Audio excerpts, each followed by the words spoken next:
I call Member Dennis O'Rourke.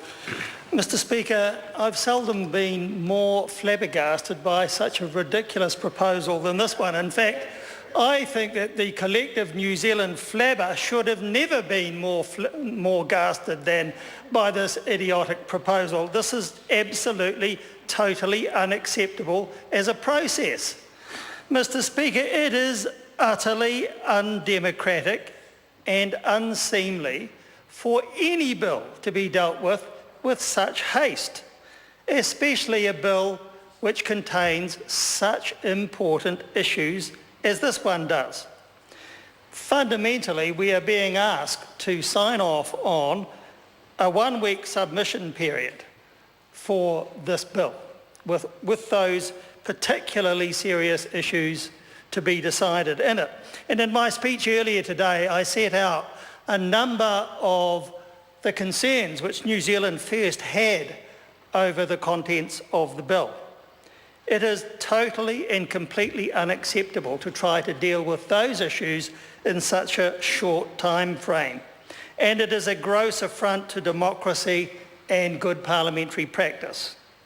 New Zealand First will therefore support Labour's amendment to extend the period to the 10th of February 2015, which I might say is itself an extremely short period for due consideration, because you've got to take into account, of course, the Christmas and New Year period, in which very little or nothing would get done. So the actual time for, constructive time for consideration would even then be very short. Mr Speaker, people need time to digest the bill, to understand what it's about, to consider what their submissions would be and all of the issues, and then to forward those submissions and, if necessary, to seek to speak to them. And as I said earlier today, there are some very serious issues to be dealt with. And New Zealand First, even now, is not fully decided upon what its attitude will be to some of them. Most particularly, we're very concerned about the proposal for 3 years cancellation of passports. We do understand why that is being proposed, and the arguments for it are valid. On the other hand, the cancellation of passports for 3 years is a very long period for a period to be deprived of a basic human right. We would like to hear what others have to say, and there will be many people, I'm sure, who will wish to make submissions and who will no doubt bring out, as always happens, some very good points in the submissions process. We want to hear those. We want to consider those before we make a final decision. And the second issue is the 48 hours for visual surveillance without a warrant. That needs to be very seriously considered. New Zealand First is more definite about that. We don't see why 48 hours are necessary and why 24 hours wouldn't be more than adequate in this day and age. We want to hear argument about that.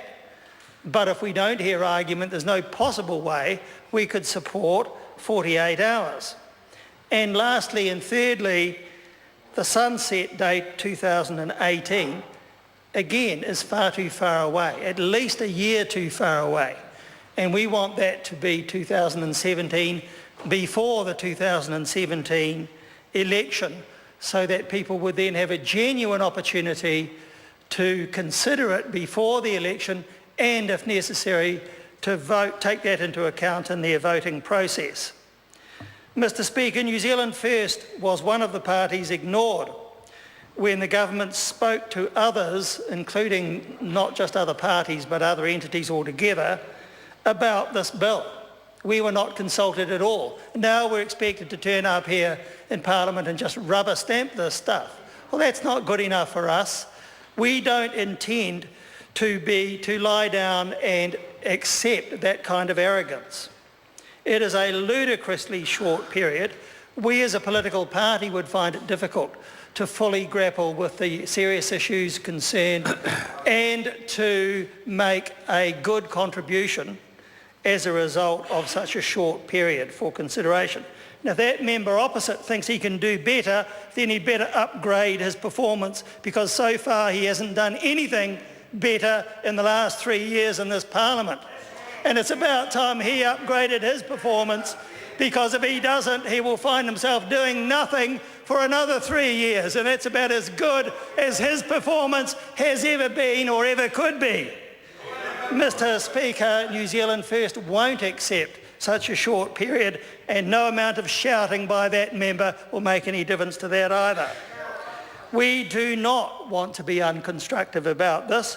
We accept it's a serious issue and we accept that it's urgent, but we don't accept the kind of arrogance which says that we should have a period of consideration this short.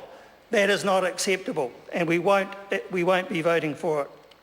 We do want to try and reach consensus, and if you read my speech from earlier in the day, you would see, Mr. Speaker, that we made a number of suggestions about how we would be able to support the bill if some changes were made, and we want to have the opportunity to fully argue those. But what we're seeing here tonight is just the national steamroller at work. More government arrogance, what we're obviously going to be seeing for the next 3 years, despite the Prime Minister's statements on election night that wouldn't happen. We obviously are going to see a very arrogant National Party simply doing what it wants to do without any consideration of the views of anybody else, not just other political parties, but anyone else in this country with a view contrary to theirs. New Zealand First will oppose this motion. We will support Labor's amendment. And if this process goes through, it can only result in a no vote from us, simply because we wouldn't have had the opportunity to properly put forward our views. And that wouldn't be what our choice would be.